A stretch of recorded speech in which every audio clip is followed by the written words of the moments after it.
नमस्कार, आप देख रहे हैं प्रदेश का सबसे भरोसेमंद news channel India news Uttar Pradesh Uttarakhand और बड़ी बहस के साथ मैं हूं आपके साथ आयुष चित्रांश। मशहूर शायर मुनव्वर राणा एक बार फिर से भड़के हुए हैं और उन्होंने पुलिस पर अब अपने घर में घुसकर गुंडागर्दी करने के आरोप लगाए हैं। दरअसल लखनऊ में मुनव्वर राणा के घर पुलिस ने दबिश तो जरूर डाली, लेकिन मामला उनके बेटे तबरेज के पुलिस केस से जुड़ा हुआ है। पुलिस के मुताबिक मुनव्वर के बेटे ने एक जमीन विवाद को लेकर के अपने ऊपर गोली चलवाने का नाटक किया, लेकिन उनके फरार बेटे की तलाश में जब पुलिस मुनव्वर के घर पहुंची तो शायर मुनव्वर ने पुलिसिया कार्रवाई को ज्यादती कार्रवाई कहा है और अपने घर में महिलाओं से पुलिस की बदसलूकी के आरोप मढ़ दिए।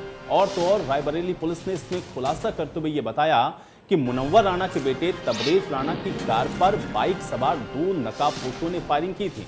घटना 28 जून की थी। इस मामले में 4 आरोपियों को हिरासत में लिया गया है। तबरेज अभी भी फरार है, उसकी तलाश जारी है। लेकिन बड़ा सवाल यहां पर यह है कि आखिर मुनव्वर राणा इन सब के बीच में गुस्से में क्यों है? मुनव्वर राणा से ज्यादती या शायर की ये कोई नई कहानी है? ये भी अपने आप में सवाल है। सवाल इस बात का भी है कि मुनव्वर राणा के घर पुलिस जो पहुंची है, आखिर इसका माजरा क्या है? मुनव्वर के बेटे का चाचा से बदला, खुद पर ही हमला करवा लिया। आज इन्हीं सवालों के साथ करेंगे हम आज की बड़ी बहस।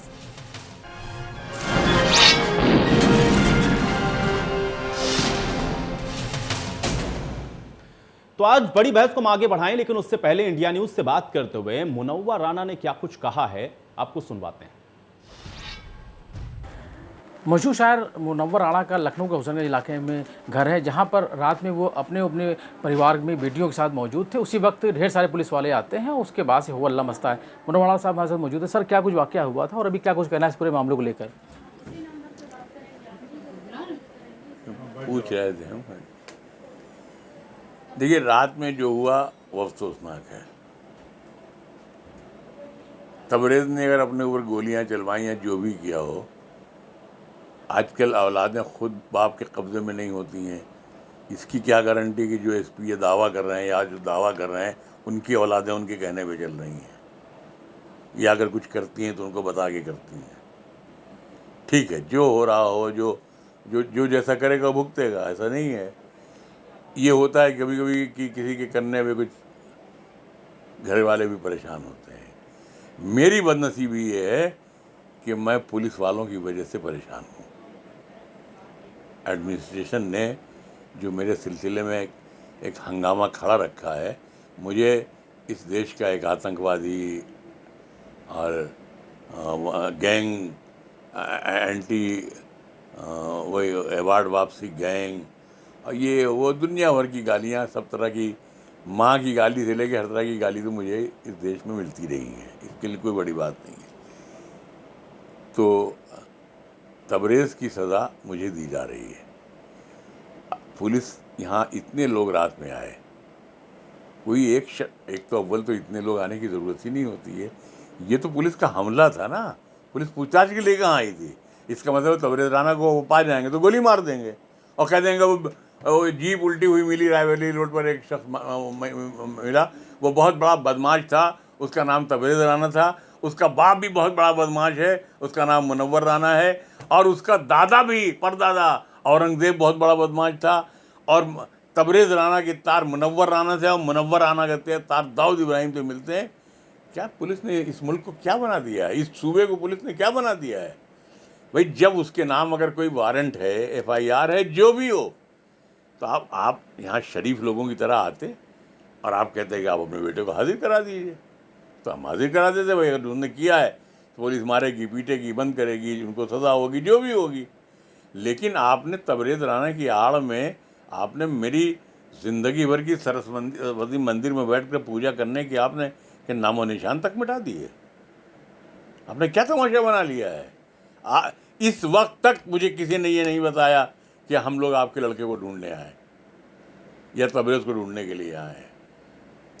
पुलिस जब आई थी तो कुछ आपने जानकारी लेने की कोशिश की कि क्यों आई है, क्या हुआ, ऐसा क्या कुछ हुआ? कुछ उसने बताया नहीं। एक तरह से मुझे बेड अरेस्ट कर दिया एक तरह से, क्योंकि मैं हाउस अरेस्ट के लायक ही नहीं रह गया, मैं चल ही नहीं पाता हूँ।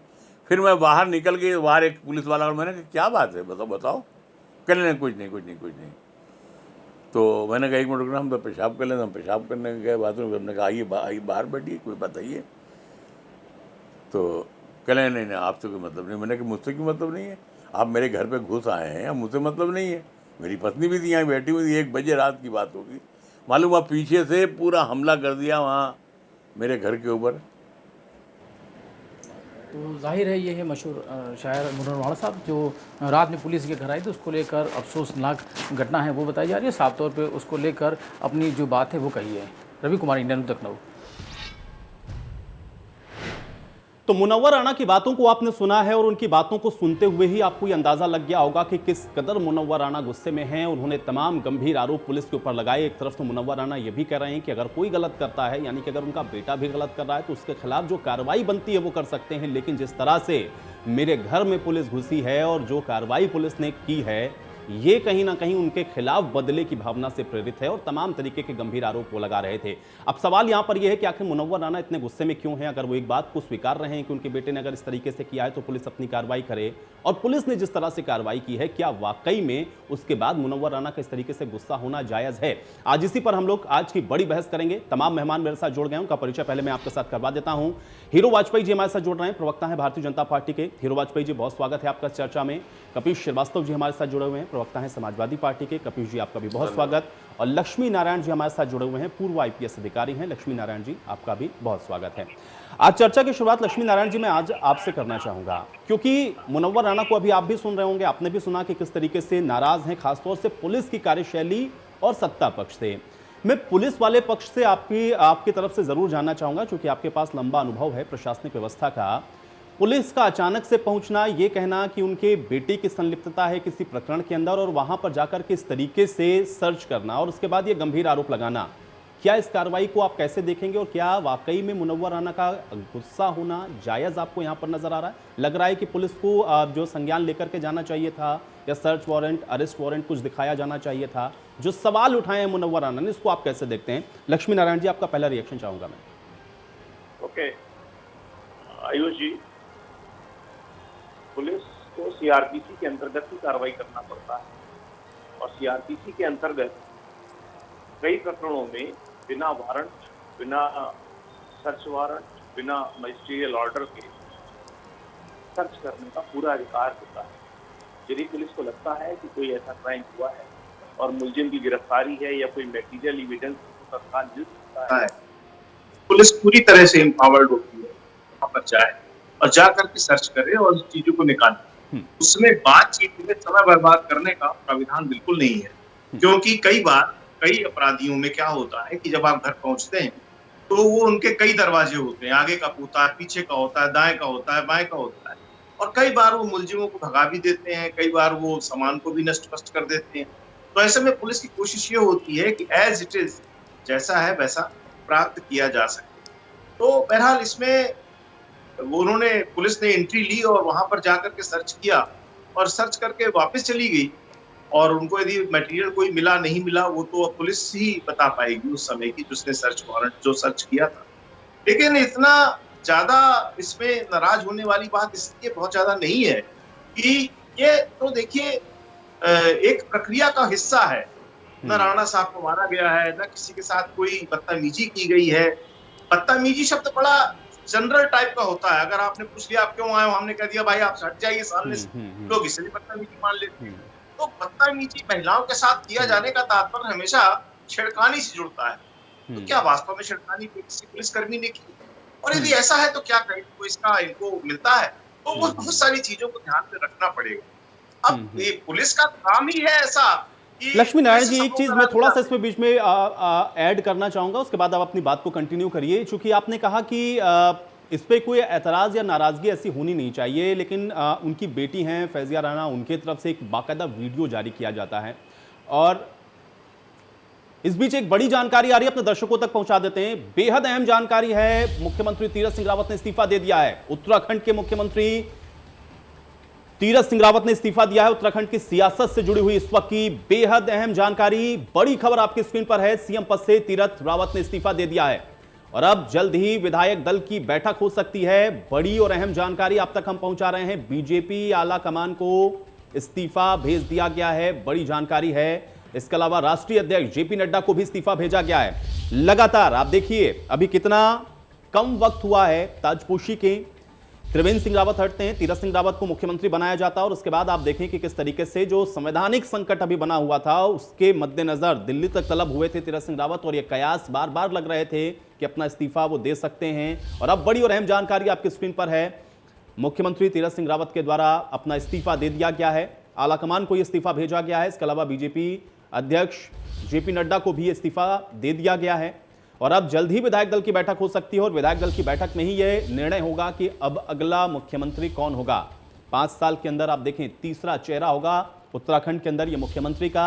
उत्तराखंड की सियासत से जुड़ी हुई इस वक्त की बेहद अहम जानकारी हम आप तक पहुंचा रहे हैं। सीएम तीरथ सिंह रावत ने इस्तीफा दे दिया है और अब जल्द ही विधायक दल की बैठक हो सकती है, ये बड़ी जानकारी मिल रही है। लगातार उत्तराखंड के अंदर आप देख रहे हैं कि जो सियासी हलचल हैं वो थमने का नाम नहीं ले रही थी। त्रिवेंद्र सिंह रावत का पहले अचानक से इस्तीफा होना, उसके बाद तीरथ सिंह रावत को मुख्यमंत्री बनाया जाना, उसके बाद ये लगता है कि अभी 1 साल का जो वक्त बचा है उसमें स्टेबल होकर के ये सरकार चलेगी। लेकिन उसके बाद अब चुनाव तक आते आते आप देखें कि तीरथ सिंह रावत ने भी अपना इस्तीफा सौंप दिया है। बेहद अहम जानकारी है उत्तराखंड की सियासत से जुड़ी हुई इस वक्त की सबसे बड़ी खबर हम आप तक पहुंचा रहे हैं। बीजेपी आला कमान को इस्तीफा भेज दिया गया है। उत्तराखंड की राजनीति से जुड़ी हुई इस वक्त की बेहद अहम जानकारी है। सीएम तीरथ सिंह रावत ने इस्तीफा दिया है। बड़ी और अहम खबर आपकी स्क्रीन पर है। लगातार आपको बता दें दिल्ली तलब जब किया गया तीरथ सिंह रावत को, उसके बाद से ही ये कयास लग रहे थे कि इस तरह का घटनाक्रम उत्तराखंड के अंदर देखने को मिल सकता है और अब उस पर मोहर लगती हुई नजर आई है। चूंकि अब इस्तीफा दे दिया गया है तीरथ सिंह रावत की तरफ से, यह बेहद अहम जानकारी है। इस वक्त की बड़ी खबर आप तक हम पहुंचा रहे हैं। बड़ी और अहम जानकारी इस वक्त आपके स्क्रीन पर है। उत्तराखंड के मुख्यमंत्री तीरथ सिंह रावत के द्वारा इस्तीफा दिया गया है, आलाकमान को इस्तीफा सौंप दिया गया है, बीजेपी के राष्ट्रीय अध्यक्ष को भी इस्तीफा सौंपा गया है। तो बड़ी जानकारी है और आप सवाल यहां पर यह है कि अब उत्तराखंड का अगला मुख्यमंत्री कौन होगा, मुख्यमंत्री का चेहरा क्या होगा उत्तराखंड के अंदर, उत्तराखंड की राजनीति अब यहां से आगे कहां जाएगी, किस तरीके से अब उत्तराखंड के अंदर जो राजनीतिक परिदृश्य है वो इससे प्रभावित होगा। चूंकि अभी चुनावों में भी जाना है उत्तराखंड के अंदर भारतीय जनता पार्टी के लिए, इसको आप कैसे देखेंगे। ये तमाम ऐसे सवाल हैं जो अब उत्तराखंड की राजनीति के साथ जुड़े हुए हैं और लगातार अब इस पर जो कयास हैं वो भी लगेंगे और इसके अलावा इस पर चर्चाएं भी होंगी। लेकिन हालांकि अब विधायक दल की बैठक होगी और विधायक दल की बैठक के अंदर ही अभी जो जानकारी फिलहाल मिल रही है उसमें यह है कि जल्द विधायक दल की बैठक हो सकती है और इस विधायक दल की बैठक के अंदर ही यह निर्णय लिया जाएगा कि आखिर अब उत्तराखंड के अंदर मुख्यमंत्री का चेहरा कौन होगा, किसको मुख्यमंत्री पद की शपथ दिलाई जाएगी। चुनावों में भी जाना है, बेहद महत्वपूर्ण है अब। और इस वक्त की सबसे बड़ी और अहम जानकारी आपके स्क्रीन पर है। उत्तराखंड की सियासत से जुड़ी हुई इस वक्त की सबसे बड़ी खबर हम आप तक पहुंचा रहे हैं। देख रहे हैं आप, बस सीएम पद से तीरथ सिंह रावत के द्वारा इस्तीफा दे दिया गया है। बड़ी जानकारी, बड़ी खबर। दिल्ली तलब किए गए थे तीरथ सिंह रावत और अब इस्तीफा दे दिया है तीरथ सिंह रावत ने। यह बड़ी और अहम जानकारी आप तक हम पहुंचा रहे हैं। तो 10 मार्च को ही आपको बता दें कि मुख्यमंत्री की शपथ तीरथ सिंह रावत के द्वारा ली गई है और आप देखें मात्र 4 महीने के अंदर ही अपने पद से इस्तीफा दे दिया है। तो ये बेहद अहम जानकारी है और उत्तराखंड की सियासत से अगर आप इसको जोड़ कर समझेंगे तो लगातार आप देखें कि इसको लेकर के कयास लग रहे थे और अब इस्तीफा हो चुका है। ये बड़ी और अहम जानकारी इस वक्त आपकी स्क्रीन पर है।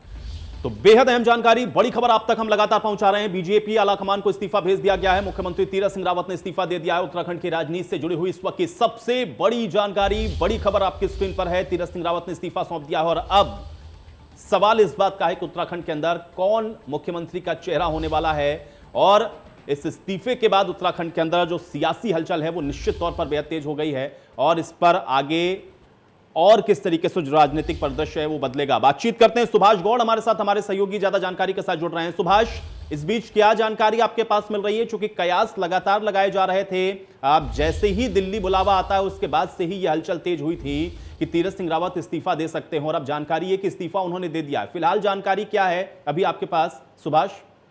बिल्कुल, जिस तरीके से उत्तराखंड के मुख्यमंत्री तीरथ सिंह रावत को दिल्ली बुलाया गया था और आनंद फानंद में दिल्ली पहुंचे भी थे, क्योंकि पहले से उनके तय कार्यक्रम की बात की जाए तो राजधानी देहरादून में कार्यक्रम लगाए गए थे, लेकिन क्योंकि आनंद फानंद में वो दिल्ली पहुंचे, उसके बाद हाईकमान से उनकी मुलाकात हुई और कल देर शाम तक जिस तरीके से उन्होंने राष्ट्रीय अध्यक्ष जेपी नड्डा और अमित शाह जी से मुलाकात की थी, तो उसके बाद से ही कयास लगाए जा रहे थे कि अब जरूर कहीं ना कहीं इस्तीफा जरूर उनसे मांगा जा रहा है, क्योंकि जो उपचुनाव थे उसके लिए समय बेहद कम बचा हुआ था। इसके साथ अगर बात की जाए तो अन्य कई और मामले ऐसे आ रहे थे जिस वजह से मुख्यमंत्री चुनाव न लड़ने की स्थिति में थे। तो कहा जा सकता है कि इन सबको देखते हुए कहीं ना कहीं हाईकमान ने ये फैसला लिया कि आखिरकार जो तीरथ सिंह रावत हैं उनको इस्तीफा देना चाहिए। और अभी तक जो बातें सामने निकल कर आ रही हैं वो ये है कि मुख्यमंत्री ने जो अपना इस्तीफा है वो राष्ट्रीय अध्यक्ष को सौंप दिया, यानी कि कहा जा सकता है कि अब तीरथ सिंह रावत हैं वो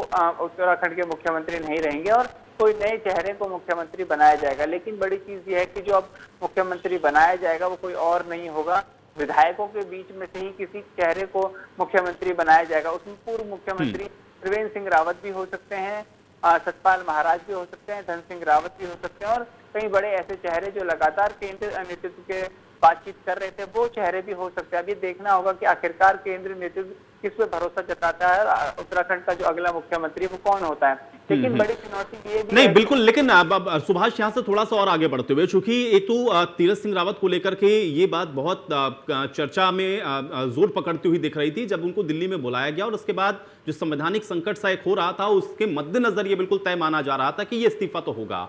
लेकिन अब यहां से उत्तराखंड की राजनीति के अंदर इसका इंपैक्ट आप कैसे देख रहे हैं, क्योंकि अब चुनावों में बहुत कम समय बचा हुआ है, कुछ महीने ही हम कह सकते हैं कि अब चुनावों में हैं। दूसरा यह है कि अभी आपने चूंकि इस बात का जिक्र किया और इस बात को लगातार भी कहा जा रहा है कि विधायक दल की बैठक के अंदर ही वो कोई एक चेहरा हो सकता है, तो क्या त्रिवेंद्र सिंह रावत उनकी वापसी हो सकती है? जानकारी आपके पास क्या, और उत्तराखंड की राजनीति में इसका आप इंपैक्ट कैसे देख पा रहे हैं, क्या जानकारी वहां से आपको मिल पा रही है सुभाष? जी बिल्कुल, जैसे कि मैंने आपको बताया चुनाव बहुत नजदीक है और क्योंकि 2022 के जो विधानसभा चुनाव है उसको देखते हुए त्रिवेंद्र सिंह रावत को उनके पद से हटाया गया था, क्योंकि ये देखा जा रहा था कि जनता में उनकी जो इमेज है वो बहुत अच्छी नहीं थी। विधायक उनसे लगातार नाराज चल रहे थे, उनके कई ऐसे विधायक थे जो नाराजगी के चलते दिल्ली हाईकमान तक पहुंच गए थे। तो कहा जा सकता है उस समय की स्थिति बेहद अलग थी, लेकिन अब जो स्थिति है वो कुछ अलग है। चुनाव सर पर है और ऐसे में भाजपा नहीं चाहेगी कि किसी प्रकार का कोई रिस्क लिया जाए, इसलिए कोई ऐसा चेहरा भाजपा लाने की कोशिश करेगी जो कि विधायकों को भी खुश रख सके और आगामी क्योंकि चुनाव नजदीक है तो जिसकी जनता के बीच में अच्छी पकड़ हो। तो कुल मिला के कहा जा सकता है कि 2-3 ऐसे नाम जरूर लगातार सामने आ रहे हैं, चाहे उसमें पूर्व मुख्यमंत्री त्रिवेंद्र सिंह ही रावत क्यों ना हो, क्योंकि 4 साल का उनका कार्यकाल था और क्योंकि इस 4 साल के कार्यकाल में उन्होंने ऐसे कोई काम नहीं किए थे जिससे कि जो जनता है वो नाराज हो। लेकिन ये जरूर था कि जनता की नाराजगी उनसे इस वजह से भी थी कि कई बार वो अपने फैसले पलट दिया करते थे और इसके साथ ही जनहित के जो काम थे उनको वो बहुत देरी से करते थे। ये भी एक बड़ी वजह थी उनके हटने की और नाराजगी एक बड़ी वजह रही उनकी।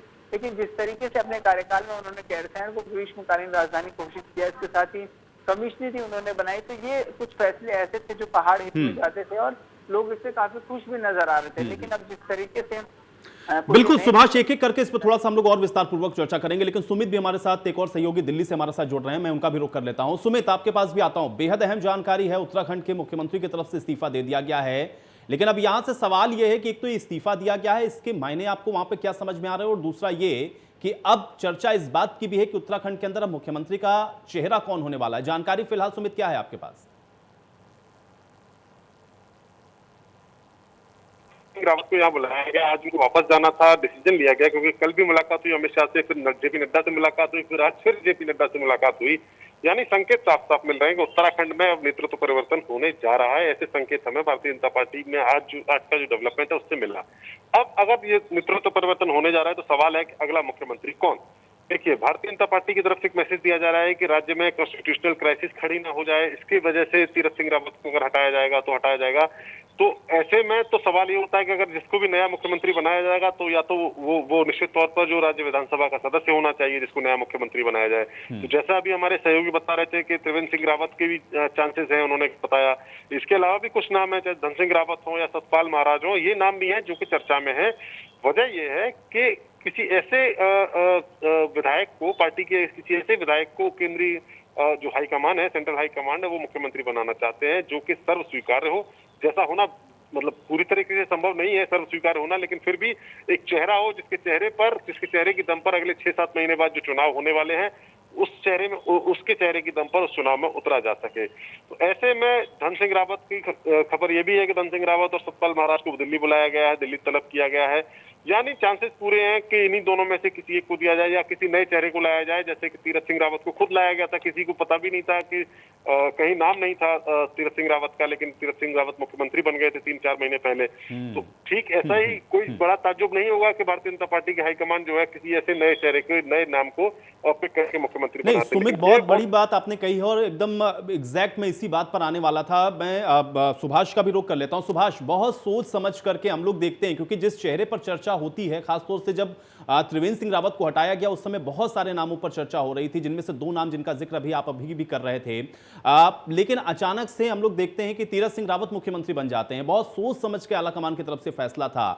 अब जिन 2 नामों की चर्चा है, जैसा कि सुमित अभी बता रहे थे, इसको लेकर के आपके पास क्या जानकारी है? क्या ये ही 2 नाम हम मान के चलें या फिर एक और कोई चौंकाने वाला फैसला देखने को मिल सकता है? फिलहाल जानकारी क्या, और उत्तराखंड के अंदर इसको लेकर के क्या राजनीतिक सुगबुगाहट है? सुभाष जी बिल्कुल, जैसे ही उत्तराखंड के मुख्यमंत्री तीरथ सिंह रावत दिल्ली पहुंचे थे हाईकमान से मिलने, उसके अगर बात की जाए उसके बाद जो सतपाल महाराज है वो भी दिल्ली चले गए थे और धन सिंह रावत वो भी लगातार दिल्ली में रुके हुए थे। तो कुल मिला के कहा जा सकता है कि ये 2 चेहरे जो पहले भी मुख्यमंत्री की दौड़ में सबसे आगे चल रहे थे, वो एक बार फिर इस मुख्यमंत्री की दौड़ में सबसे आगे इस वजह से भी हैं क्योंकि वो सरकार में यहाँ विधानमंडल में भी हैं और साथ ही सरकार में मंत्री पद पे हैं और सबसे ऐसे चेहरे हैं जिनसे कि न केवल जनता खुश रहती है बल्कि पार्टी के जो तमाम कार्यकर्ता हैं या फिर कहा जाए तमाम विधायक हैं वो इनके चेहरे पर सहमति जता सकते हैं। तो कहा जा सकता है कि इनमें से कोई नाम हो सकता है, लेकिन बड़ी चीज ये है कि जिस तरीके से मुख्यमंत्री तीरथ सिंह रावत को बनाए गए और त्रिवेंद्र सिंह रावत हटाए गए, तो उस समय भी यही चर्चाएं थी कि इनमें से किसी को बनाया जाएगा, लेकिन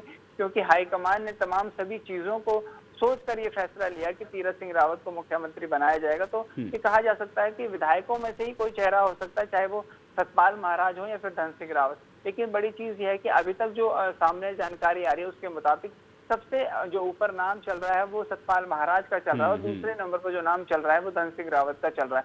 कुल मिला के कहा जा सकता है चुनाव नजदीक है तो ऐसे समय में किसी ऐसे चेहरे को लाया जाएगा जो कि जनता के साथ बेहतर मेलजोल कर सके और 2022 के चुनाव में भाजपा को फिर एक बार अच्छी जीत दिला पाए।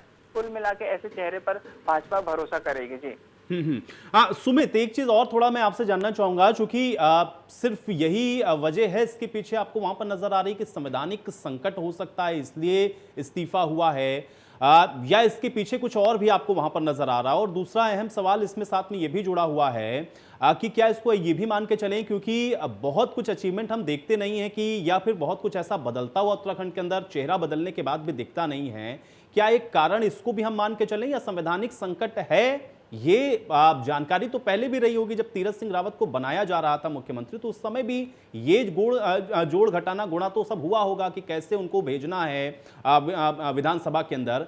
क्या सिर्फ संवैधानिक संकट ही इसके पीछे एक वजह नजर आई या कुछ और भी जानकारी है या कुछ और कारण भी इसके पीछे आपको सुमित नजर आते हैं? जी देखिए आयुष, 2 बातें हैं। संवैधानिक संकट की जो बात कही जा रही है वो अपनी जगह पे वाजिब है। आपने अभी कहा कि जब बनाया गया था तब सोचा गया हुआ, लेकिन जब बनाया गया था तीरथ सिंह रावत को उस समय कोविड-19 की सेकंड वेव नहीं आई थी। तो ऐसे में एक इसको कह सकते हैं कि मजबूरी है कि 10 सितंबर तक तीरथ सिंह रावत को विधायक बनना जरूरी है अगर उन्हें मुख्यमंत्री के तौर पर बने रहना है। लेकिन एक दूसरा जो संवैधानिक नियम है वो नियम ये है कि जिस विधानसभा का चुनाव होने वाला होता है उस विधानसभा चुनाव से 6 महीने पहले तक, 6 महीने के पहले के वक्त तक कोई बाई इलेक्शन नहीं कराया जाता है। यानी जो फरवरी में या मार्च में उत्तराखंड विधानसभा का कार्यकाल पूरा होगा उससे 6 महीने पहले तक कोई बाई इलेक्शन नहीं होगा। यानी जो 10 सितंबर तक की डेडलाइन थी वो और पीछे खिसक के अगस्त में चली जाती है। तो ऐसे वक्त में यही एक विंडो बची हुई थी जिसमें विधानसभा का बाई इलेक्शन कराया जा सकता था और तीरथ सिंह रावत को विधायक बनाया जा सकता था। लेकिन चूंकि कोविड-19 की जो सेकंड लहर आई जिसमें चुनाव आयोग को भी काफी आलोचनाओं का सामना करना पड़ा चुनाव कराने के लिए, पश्चिम बंगाल में जो चुनाव हुए थे या बाकी राज्यों में हुए थे, तो ऐसे में चुनाव आयोग की तरफ से भी कोई प्रगति नहीं की जा रही थी बाई इलेक्शन कराने की। हालांकि चुनाव आयोग कि कुछ अधिकारियों से हमारी बातचीत हुई थी कुछ दिन पहले, तो उनका ये कहना था कि चुनाव आयोग ये बात मान के चलता है कि अगर कोई संवैधानिक संकट पैदा हो रहा है तो चुनाव कर दिया जाता है। लेकिन वो स्थिति आने से पहले ही अगर भारतीय जनता पार्टी अपने नेतृत्व परिवर्तन कर रही है तो निश्चित तौर पर एक संवैधानिक संकट भी है। लेकिन जो आपने दूसरी बात कही थी आयुष, वो बड़ी बात है। भारतीय जनता पार्टी ने एक रिस्क लिया था त्रिवेंद्र सिंह रावत को हटाकर तीरथ सिंह रावत को मुख्यमंत्री बनाकर कि अगले विधानसभा चुनाव में उनके चेहरे के साथ उनके नेतृत्व में चुनाव लड़ा जाए, जीत हासिल की जाए। लेकिन जो इनिशियल इनपुट मिले, चाहे इसको किस्मत खराब कहें या कुछ भी कहें, जिस तरीके के कुछ बयान तीरथ सिंह रावत की तरफ से आए जो कि बहुत ज्यादा विवादित हो गए, इन विवादित बयानों के बाद जो मैसेज गया वो मैसेज ठीक नहीं गया। उस मैसेज में ये मैसेज नहीं गया कि भारतीय जनता पार्टी ने एक ऐसे चेहरे को मुख्यमंत्री की कमान सौंपी हो जिसके नेतृत्व में बीजेपी अगले चुनाव में चली जाए। पार्टी की जो सेंट्रल लीडरशिप है, हाई कमांड है बीजेपी की, उन्होंने इसको अच्छी तरीके से महसूस भी किया। इसके अलावा अब चूंकि उत्तराखंड में चुनाव होने ही वाले 5-6 महीने की सरकार बची हुई है, उसके बाद आचार संहिता लागू हो जाएगी, तो फिर ज्यादा कुछ करने के लिए सरकार के पास रहेगा नहीं। तो ऐसे में जो एक फील गुड वाला फैक्टर दिया जाता है, एक तरीके से एक मैसेज दिया जाता है। नहीं, बिल्कुल सुमित, ये फील गुड यही तो समझना है ना। देखिए सुमित, अब यहां से आगे की जो राजनीतिक परिदृश्य है खासतौर से उत्तराखंड के अंदर, अब आपको क्या नजर आ रहा है? एक तो त्रिवेंद्र सिंह रावत को हटाया ही इसलिए जा रहा था क्योंकि ये कहा जा रहा था कि सरकार और संगठन के बीच में जो तालमेल है वो नहीं है। दूसरा, कुछ फैसले उनके द्वारा ऐसे लिए गए जिसको लेकर के बहुत सवाल उठे। लेकिन अब जिस चेहरे को लाए थे, अब संवैधानिक संकट बताते हुए वो चेहरा भी अगर हट रहा है तो क्या इसका बहुत बड़ा इंपैक्ट आपको पड़ता हुआ? और खासतौर से अगर चुनावों के साथ भी हम जोड़ दें तो बीजेपी को होने वाला है, यहां पर बड़ा चैलेंज है बीजेपी के लिए, और जो चेहरा होगा उस पर भी बहुत मंथन होना है अभी।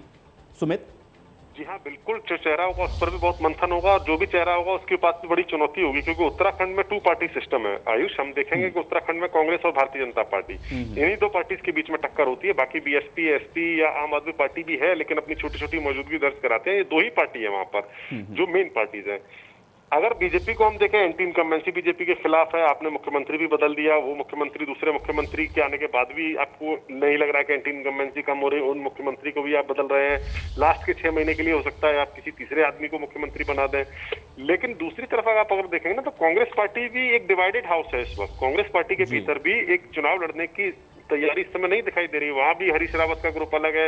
इंदिरा हृदयेश की अचानक मौत हो जाने के बाद अब वहां भी कई सारे दावेदार हैं। प्रीतम सिंह है जो कि सीएलपी के लीडर जिनको बनाए जाने की बात है, वहां प्रदेश अध्यक्ष बनना चाहते हैं। हरीश रावत चाहते हैं कि प्रदेश अध्यक्ष उनकी पसंद का हो, प्रीतम सिंह चाहते हैं कि प्रदेश अध्यक्ष उनकी पसंद का हो, ताकि जो टिकट बंटवारा हो उसमें इन लोगों की चल सके और अपने ज्यादा से ज्यादा विधायक जीत सके, ताकि आने वाला अगर सीएम बनने की, सरकार बनने की स्थिति आती है तो सीएम ये बने। तो डिवाइडेड हाउस इस समय कांग्रेस भी बहुत ज्यादा है। तो एक कहा जा सकता है कि एक जो चुनौती एक मजबूत विपक्ष देता है, वो चुनौती देने वाली फिलहाल स्थिति कांग्रेस पार्टी की नजर नहीं आ रही। अगर ऐसी स्थिति चलती रही, इसी तरह से गुटबाजी कांग्रेस पार्टी में चलती रही, तो बीजेपी को यहाँ एक चांस लग रहा है कि वो एक और दांव खेल सकती है। देखिए, त्रिवेंद्र सिंह रावत। सुमित, मैं आपको रोक रहा हूं, आप बने रहे हमारे साथ। प्रतिमा सिंह हमारे साथ इस बीच कांग्रेस प्रवक्ता जुड़ी हुई है, मैं उनका रुख कर लेता हूं। प्रतिमा जी, मुख्यमंत्री तीरथ सिंह रावत की तरफ से इस्तीफा दिया गया है। उत्तराखंड की सियासत से जुड़ी हुई निश्चित तौर पर ये एक बहुत बड़ी खबर है। इसको आप कैसे देख रही हैं? इस इस्तीफे को ये कहा जा रहा है संवैधानिक संकट है इसलिए इस्तीफा मैं दे रहा हूं, आपका रिएक्शन चाहूंगा मैं इस पे। नहीं, देखिए, अगर ये संवैधानिक संकट होता तो मेरे ख्याल से आपको 2 दिन पहले तीरथ सिंह रावत जी का वो स्टेटमेंट याद होगा जिसमें उन्होंने कहा था कि मैं गंगोत्री से उपचुनाव लड़ रहा हूँ और मैं चुनाव लड़के ही रहूंगा। तो जिस तरीके से आप देखिए 4.5 वर्ष के कार्यकाल में त्रिवेंद्र सिंह रावत जी इस्तीफा दे देते और ये कहते हैं कि मैं थक चुका हूं, मैं थका हुआ मुख्यमंत्री हूं और प्रदेश को नए ऊर्जावान मुख्यमंत्री की जरूरत है। और उसके बाद तीरथ सिंह रावत जी आते हैं और जिस तरीके से तीरथ सिंह रावत जी आने के बाद और अभी आप देखिए 100 दिन का जो कार्यकाल उन्होंने बड़े धूमधाम से अपना पूरा किया और मनाया। और क्या आपको ये नहीं पता था संवैधानिक संकट आने वाला है? ये कोई संवैधानिक संकट के डर की वजह से उन्होंने इस्तीफा नहीं दिया है। ये भारतीय जनता पार्टी में जो आपसी कला है, आपसी उठापटक है, सत्ता का जो लोभ है उनके मन में इतना, ये इसका नतीजा है। क्योंकि भारतीय जनता पार्टी को प्रदेश की जनता ने प्रचंड बहुमत दिया 57 का, और उसके बाद भी अगर आप एक स्टेबल सरकार प्रदेश को नहीं दे पा रहे हैं तो ये प्रदेश वासियों का बहुत बड़ा दुर्भाग्य है। और मैं कहूंगी कि प्रदेश का हर एक वासी जो है वो आपको 2022 के चुनाव में इसका भुगतान आपको भुगतने को दे देगा। नहीं, लेकिन प्रतिमा जी, आपने जो बात कही ठीक है। देखिए, राजनीतिक प्रतिद्वंदी होने के नाते आप इस बात को कह सकते हैं, लेकिन अभी चूंकि बातचीत हम लोग भी जब कर रहे थे तो विपक्ष की भी जो इस समय भूमिका खासतौर से होनी चाहिए, कांग्रेस के अंदर खाने भी सब कुछ ठीक नजर नहीं आ रहा है। एक तो बीजेपी में जो इस समय हो रहा है, क्या इस मजबूती के साथ ये मैसेज आप लोग जनता में कन्वे कर पाएंगे जिस बात को अभी आप यहां पर कह रही थी कि जनता बिल्कुल, चुनने वाली है कांग्रेस देखिए, पार्टी को? आप- ऑल इज वेल बिल्कुल। है क्या कांग्रेस पार्टी के अंदर? एग्जैक्टली देखिए, हमारे यहाँ ऑल इज वेल है। मैं आपको कई बार ये बात बता चुकी हूँ कि हमारी जो पार्टी है उसमें आंतरिक लोकतंत्र है, और जब आंतरिक लोकतंत्र होता है तो अभिव्यक्ति की आजादी जरूर होती है, और जब अभिव्यक्ति की आजादी है तो हर व्यक्ति को अपनी बात कहने का अधिकार है। और यहाँ इसी वजह से 3-4 दिनों से जिनकी आप बात कर रहे हैं, जो मंथन चल रहा है नेता प्रतिपक्ष को लेकर के, ये वही वजह है कि हम हर व्यक्ति की बात सुन रहे हैं, क्योंकि हम नहीं चाहते हैं कि किसी भी व्यक्ति को ये लगे कि हमारी बातें नहीं सुनी गई हैं। तो देखिए, हम एक मजबूत विपक्ष की तरह पिछले 4.5 सालों से जो देवभूमि की जनता के साथ जन विरोधी नीतियां भाजपा की है उनके खिलाफ खड़े रहे हैं, और इस संकट की घड़ी में भी हम देश प्रदेशवासियों को ये विश्वास दिलाने में पूरी तरीके से सक्षम होंगे कि किस तरीके से भारतीय जनता पार्टी ने उनके विश्वास के साथ कुठाराघात करने का काम किया है। नहीं, लेकिन प्रतिमा जी, संवैधानिक संकट आपको ऐसा क्यों लगता है कि नहीं है? क्योंकि ये तो रूल है कि अगर भाई अगर 6 महीने से भी कम का वक्त अगर है तो उपचुनाव नहीं हो सकता है, और अगर नहीं हो सकता है तो फिर सरकार के ऊपर अगर संकट है तो कोई अपना चुना हुआ जो विधायक है उसको बनाया जा सकता है। संवैधानिक संकट आपको नजर क्यों नहीं आता? आपको ऐसा क्यों लगता है आपकी बात से मैं पूर्णतः सहमत हूं, यही आपकी बात से मैं प्रतिमा जी कि जो है जिस तरीके से संवैधानिक संकट है प्रदेश में, तो इसका विचार जो है केंद्र सरकार को करना चाहिए, क्योंकि आपको ये भी पता है कि एक्सेप्शन है वहां पे, और इसी एक्सेप्शन का जिक्र भारतीय जनता पार्टी के जो प्रवक्ता हैं वो हर डिबेट में करते आए हैं, चाहे वो हरियाणा का मुद्दा ले लीजिए, चाहे वो कर्नाटक का मुद्दा ले लीजिए। तो ये एक्सेप्शन जो होता है वो इलेक्शन कमीशन डिसाइड करता है कि अगर 1 साल से कम का कार्यकाल बचा हुआ है तो क्या उस कार्यकाल के लिए हम इलेक्शन करा सकते हैं या नहीं। तो यहाँ पे अगर चुनाव आयोग चाहे तो इलेक्शन करा सकता है, बट दिक्कत ये हो गई है यहाँ पे कि जैसा मैंने आपको पहले ही कहा कि ये अंदरूनी कला है। और क्या आपको ये नहीं पता था, भारतीय जनता पार्टी को, तीरथ सिंह रावत जी को ये नहीं पता था कि ये जो कॉन्स्टिट्यूशनल प्रोविजंस हैं ये हमारे संविधान में है कि 1 साल का कार्यकाल चाहिए होगा? प्रतिमा जी, इसमें मैं एक सवाल और जरूर बीच में जोड़ूंगा, चूंकि एक तो कोरोना काल का जो सेकंड वेव था उस बीच में चूंकि कांग्रेस पार्टी की तरफ से भी बहुत सवाल उठाए गए, बंगाल के अंदर चुनाव हुआ उस पर भी सवाल आप लोगों ने किए।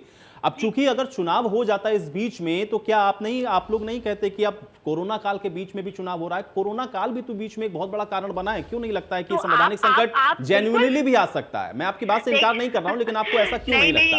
देखिए, अब ऐसा तब लगता ना, देखिए आयुष जी, ऐसा तब लगता जब आप बंगाल के इलेक्शन पोस्टपोन करा देते, ऐसा तब लगता जब आप केरल में चुनाव ना कराते, असम में चुनाव ना कराते, ये तब हमें लगता, और ये तब लगता जब आप सल्ट का उपचुनाव ना कराते। लेकिन आपने सारे चुनाव जो आप चाहते थे कराना उन्हें करा लिया, लेकिन आप ये चाहते नहीं है, क्योंकि भारतीय जनता पार्टी जिन जोर शोर से तीरथ सिंह रावत को लेके आई थी ये सोच के कि जो जितना नुकसान त्रिवेंद्र रावत जी ने किया है वो इसको सुधार देंगे, बट हुआ ये कि इनका जो पासा है वो उल्टा पड़ गया। ये हुई सबसे बड़ी दिक्कत। और आप समझिए, आपके पास 57 का प्रचंड बहुमत है, आपको 57 विधायकों में से आपको एक भी अपना विधायक ऐसा नहीं मिला जिसको आप मुख्यमंत्री बना सके।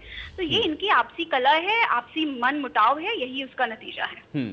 प्रतिमा जी, अभी सतपाल महाराज को लेकर के काफी चर्चाएं हो रही हैं। आपको लग रहा है सतपाल महाराज का चेहरा आने से या उनको मुख्यमंत्री बनाए जाने से टक्कर मिलेगी या चुनौती पेश करेंगे वो आप लोगों के लिए?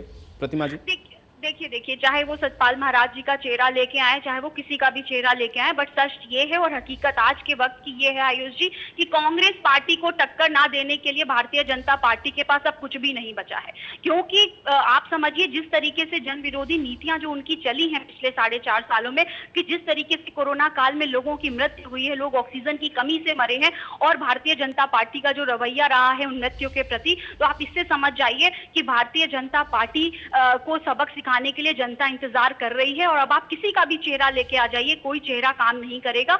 2022 में भारतीय जनता पार्टी की जो विदाई है वो तय है। बहुत शुक्रिया प्रतिमा जी हमारे साथ जुड़ने के लिए, इस बातचीत के लिए। तो अब आपको बता दें कि हालांकि अब तो चेहरा कौन होगा ये सवाल हैं, लेकिन हालांकि अब कुछ ग्राफिक के जरिए भी आपको समझाते हैं तीरथ के हटने की जो संभावित वजह हैं, ये भी आपको समझना जरूरी है, क्योंकि संवैधानिक संकट बताया गया इस्तीफा देते हुए। तो कोरोना के कारण अभी चुनाव नहीं हो सकते हैं। जैसा कि अभी हमारे सहयोगी सुमित भी बता रहे थे कि 6 महीने का अगर अंतराल है तो फिर उपचुनाव नहीं किया जा सकता है। बेतुकी बयानबाजी को लेकर के भी आलाकमान की नाराजगी हो सकती है। तीरथ के हटने के पीछे की एक वजह आप इसको भी समझ सकते हैं, कई बयान उनके आपको याद होंगे जीन्स को लेकर के, और भी अन्य स्टेटमेंट उन्होंने इस तरीके के दिए। इस तरीके की बयानबाजियों के चलते भी तीरथ सिंह रावत को लेकर के कहीं ना कहीं आला कमान उनसे खुश नहीं है, इसकी भी चर्चाएं काफ़ी होती रहीं। और जिस मकसद से तीरथ सिंह रावत को लाया गया था, जो कमी पूरी करने की कोशिश हो रही थी, वो भी कोई बहुत, आप इसके साथ अगर आप 4 महीने जोड़ करके देखें तो कुछ बहुत ज़्यादा बदलता हुआ आपको उत्तराखंड के अंदर दिखेगा नहीं। और इसलिए ये चर्चाएं हालांकि हो रही थी दबी जबान से, लेकिन जैसे जैसे समय बीता है और जब तलब किए गए हैं दिल्ली, तो उसके बाद ये बिल्कुल तय हो गया कि अब इस्तीफा तीरथ सिंह रावत का होना है। आज तीरथ सिंह रावत ने अपना इस्तीफा दे दिया है। हालांकि इसके पीछे संवैधानिक संकट का हवाला दिया गया है। हालांकि ये नियम भी है कि उपचुनाव नहीं हो सकता उपचुनाव, लेकिन इसके कई अन्य कारण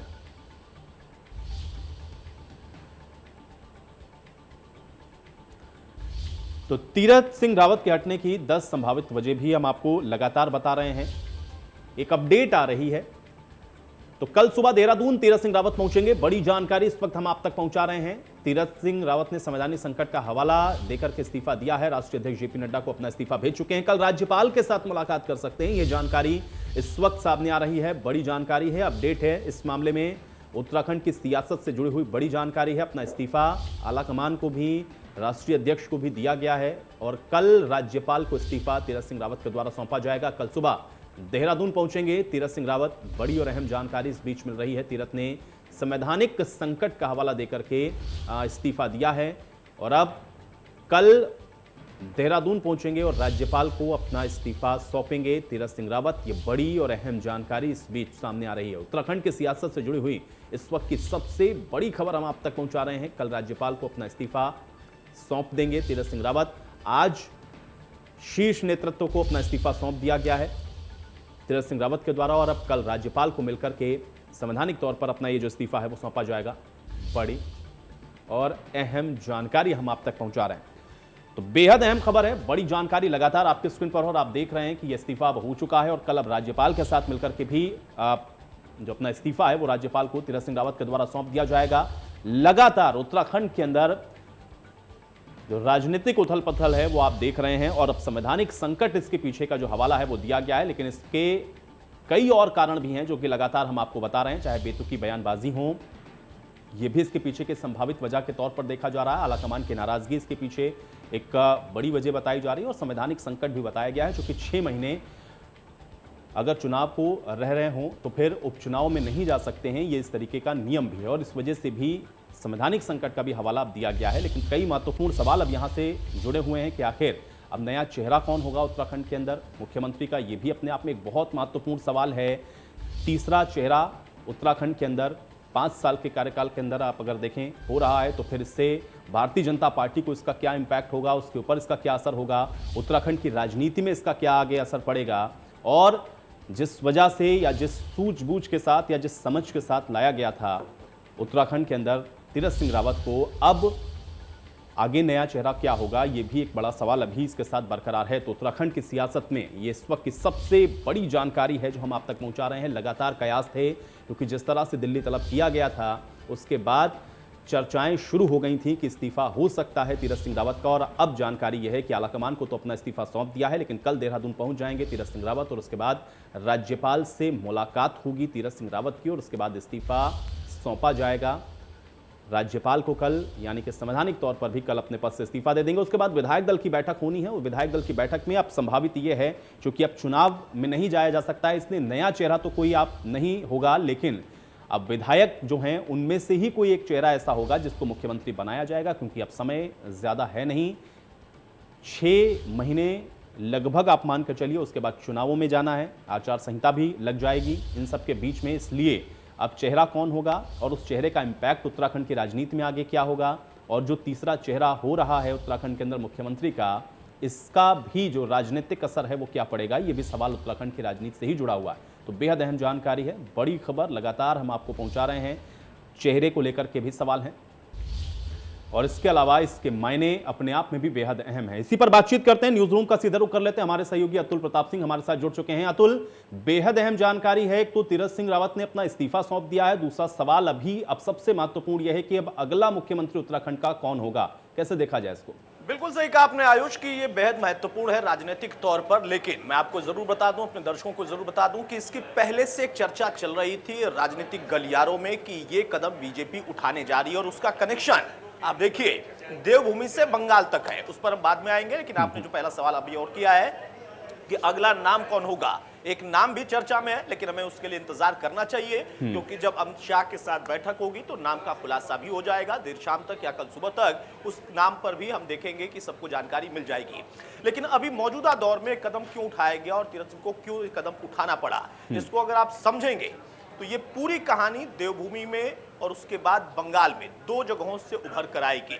ममता को वहां पर चुनाव लड़ने से रोकने की जो रणनीति थी, बीजेपी उस पर काम कर रही थी और उसके लिए मात्र 111 दिन में ही तीरथ पर रवाना कर दिया गया है। ये चर्चा भी सोशल मीडिया पर चल रही है, लेकिन फिलहाल पार्टी के अंदर मंथन हुआ, पार्टी का फैसला है और एक पार्टी अपना फैसला ले सकती है राजनीतिक तौर पर, ये उनका लोकतांत्रिक अधिकार भी है।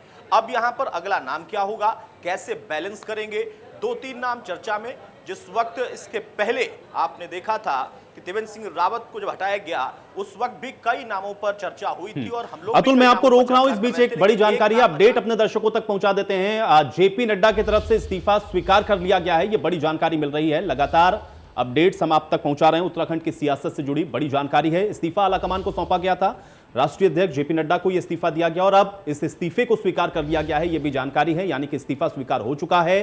कल राज्यपाल के साथ मुलाकात और मुलाकात के बाद राज्यपाल को भी अपना इस्तीफा सौंपेंगे तीरथ सिंह रावत, तो बड़ी जानकारी है और लगातार इस पर हम लोग चर्चा कर रहे हैं। न्यूज रूम का रुख करते हैं, अतुल हमारे साथ, हमारे सहयोगी लगातार बने हुए हैं। अतुल, आपकी बात अधूरी रह गई थी, कंटिन्यू करें। बिल्कुल, और जैसे आपने बड़ी जानकारी अपने दर्शकों को बीच में रोक कर दी है कि उस इस्तीफा उनका स्वीकार भी कर लिया गया है, तो ये तय भी था और अब वो जब देहरादून कल पहुंचेंगे तो बाकायदा वहां पर राज्यपाल से मुलाकात करके अपने इस्तीफा वहां पर देंगे। पार्टी में इस्तीफा स्वीकार किया जा चुका है। जो मैं बात कह रहा था आयुष, उसी को आगे बढ़ाता हूं कि ये पूरी जो कवायद है वो इस वजह से ही की गई है क्योंकि बीजेपी बंगाल चुनाव में जो परिणाम आए और बीजेपी चूंकि 200 पार का नारा लेकर वहां पर गई थी और प्रधानमंत्री से लेकर तमाम लोगों ने बहुत मेहनत की थी और एक अच्छा परिणाम उसका निकला भी आंकड़े के तौर पर, लेकिन जो एक तरीके से सरकार बनाने वाली बात थी वो मंशा पूरी नहीं हो पाई। तो फिर वहां पर किस तरीके की रणनीति बनाकर ममता को घेरा जा सकता है, इस पर काम शुरू हो गया था। और जब आज इस खबर पर हम चर्चा कर रहे हैं तो लगभग 1-2-3 दिन से पिछले ये कवायद चल रही थी और इस पर लोग अंदर खाने ये कह रहे थे कि पूरी तरह से स्पष्ट हो चुका था कि ये कदम उठाया जाएगा, भले तीरथ सिंह को वहां से हटाना पड़े और देवभूमि में अगला कोई नेता चुन लिया जाए, अगला कोई मुख्यमंत्री का चेहरा चुन लिया जाए। वो सारी कवायद हो चुकी है, बस उसका अब इस वक्त खुलासा होना बाकी है। लेकिन इसका बंगाल में जो रणनीति ममता के लिए बनाई है बीजेपी ने, उस पर कितना असर पड़ेगा ये भी देखने वाला एक विषय है, ये बड़ा दिलचस्प होगा। तो एक कदम यहां पर बीजेपी ने राजनीतिक उठाया है, बहुत सोच समझकर उठाया है और अब इस कदम के बाद उत्तराखंड में भी इसका क्या असर होगा, राजनीति वहां के जो है उस पर क्या प्रभाव आएगा, देश की राजनीति में किस तरीके का संदेश जाएगा और बंगाल में जो रणनीति बीजेपी ने बनाई उस पर इसका क्या असर पड़ेगा, ये भविष्य बताएगा। आयुष, बिल्कुल अतुल, ये भी बताइएगा साथ में कि बंगाल के साथ इसका कनेक्शन क्या है, चूंकि अब दर्शक ये भी जानना चाह रहे हैं। और दूसरा साथ में ये भी इसके साथ महत्वपूर्ण ये है क्योंकि 4 महीने का जो वक्त बीता है, जिस वजह से लाया गया तीरथ सिंह रावत को, अब अगर कोई जो चेहरा आता है, चूंकि अब ये तो बिल्कुल तय है कि कोई नया या हमको सरप्राइजिंग चेहरा यहां पर नहीं देखने को मिलेगा, जो चुने हुए विधायक हैं उन्हीं में से किसी को मुख्यमंत्री बना दिया जाएगा।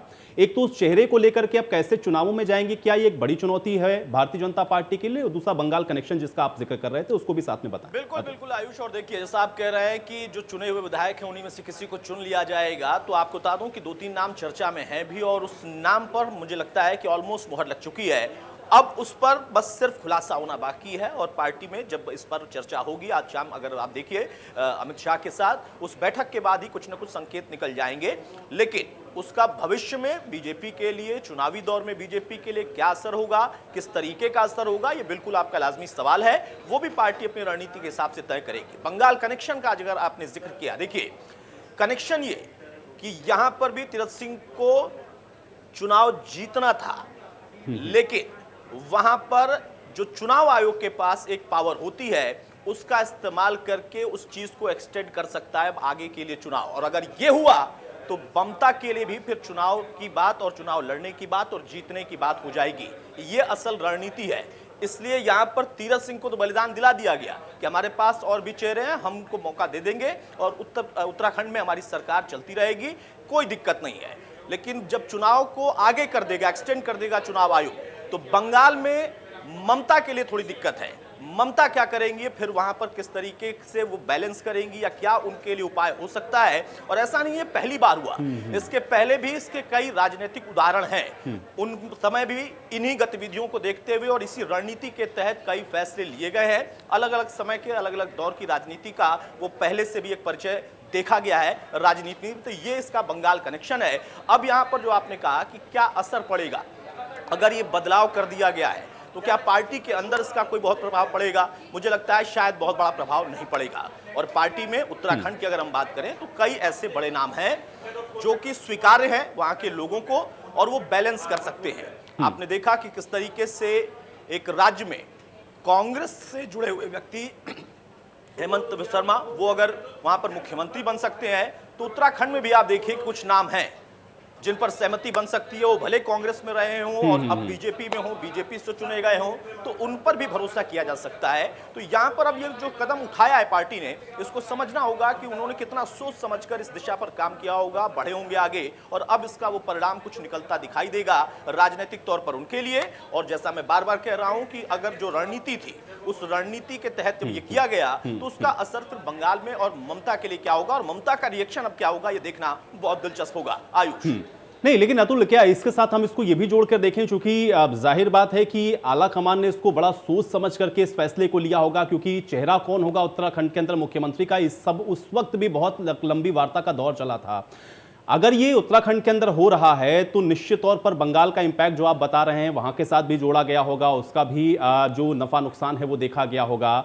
उत्तराखंड की सियासत में अगर हम देखें तो विपक्ष के अंदर भी चूंकि जो इस समय बिखराव की स्थिति है, क्या उसको भी कहीं आकलन करते हुए कि बहुत ज्यादा ऐसा लग रहा हो कि डेंट नहीं होगा, या अगर हम किसी तीसरे चेहरे को भी लाते हैं तो उतना ज्यादा नुकसान नहीं होगा, या उसको हम कवर अप कर ले जाएंगे, क्या ये सारी बातें जहन में भी रही होंगी, इसलिए भी इतना बड़ा निर्णय ले लिया गया? तो लाजमी आयुष, जब ये सवाल उठते हैं और जब इस तरीके की रणनीति के साथ कोई कदम उठाते हैं, और भाजपा जैसी खासतौर पर पार्टी आज के दौर में, क्योंकि वो पॉलिटिकली बहुत एक्टिव पार्टी और बहुत अनुशासित तरीके से और आगे का 5 साल उसको देखकर वो काम करते हैं, आगे का 10 साल उसको देखकर आरएसएस काम करता है, 15 साल उसको देखकर आरएसएस काम करता है। तो यहां आप देखिए जो मौजूदा दौर में स्थिति है वो यही है। और आपने जो सवाल पूछा कि विपक्ष की वहां पर क्या इस वक्त हालत है, वो सबको पता है, लेकिन खुद बीजेपी के लिए क्या चेहरे का बदलाव करना, एक चेहरा और उसके बाद दूसरा चेहरा और 4 महीने के भीतर ही उसमें फिर से बदलाव करके तीसरा चेहरा देना, इससे क्या वाकई चुनाव पर कोई असर पड़ेगा? चुनाव पर असर पड़ेगा तो किस तरीके का पड़ेगा? जैसा, लेकिन मैं फिर कह रहा हूं कि असल में पूरी कवायद इसीलिए की गई है कि एक्सटेंड कर दिया जाएगा चुनाव आयोग तरफ से एक चुनाव जो कि लाजमी था कि अगर वहां पर तीरथ सिंह रहते तो उनके लिए वो मजबूरी थी, वो करना ही पड़ता। तो अब यहां पर पार्टी ने उस तमाम पहलू पर विचार जरूर किया होगा जिसका आप जिक्र कर रहे हैं। उसमें नेगेटिव पॉजिटिव वो दोनों उसका आकलन करते रहते हैं, लेकिन फिर भविष्य ही तय करता है जब आप चुनाव में जाते हैं कि आपका वो जो पीछे फैसला आपने लिया था उसका अब आगे परिणाम क्या निकलेगा। और पार्टियां, खासतौर से बीजेपी जैसी पार्टी, मैं बार बार कह रहा हूं, वो बहुत ही लंबी एक रणनीति बनाकर और आकलन करके चलते हैं। आयुष बिल्कुल, किशोर रावत भी हमारे साथ इस बीच जुड़ चुके हैं, ब्यूरो चीफ हैं। किशोर, आपके पास भी मैं आता हूं। एक तो बहुत बड़ी खबर यह है कि इस्तीफा तो हो गया है, लेकिन उसी से बड़ा हुआ सवाल अब यह भी है, बड़ा सवाल उसके साथ जुड़ा हुआ यह भी है कि अब नया चेहरा कौन होगा। और उत्तराखंड की राजनीति से अगर इसको हम लोग जोड़ें तो इस समय वहां पर क्या हलचल है और किस तरीके से इसको आप देख पा रहे हैं आज ये जो इस्तीफा हुआ?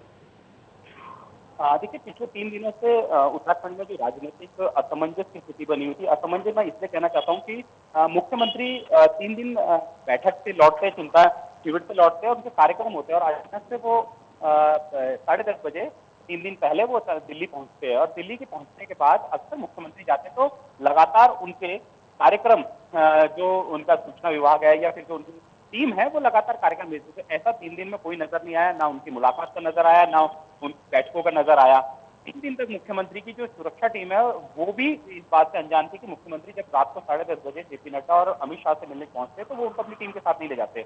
तो ये जो राजनीतिक असमंजस की स्थिति हुई थी उसका पटापेक्ष अभी तक क्लियर नहीं हो पाया। हालांकि ये जरूर है कि संभवतः जो मुख्यमंत्री का इस्तीफा जेपी नड्डा को दिया गया है, हालांकि संवैधानिक कोर्ट है तो वो राजभवन को जब इस्तीफा नहीं जाएगा तब तक इस्तीफा नहीं माना जाएगा।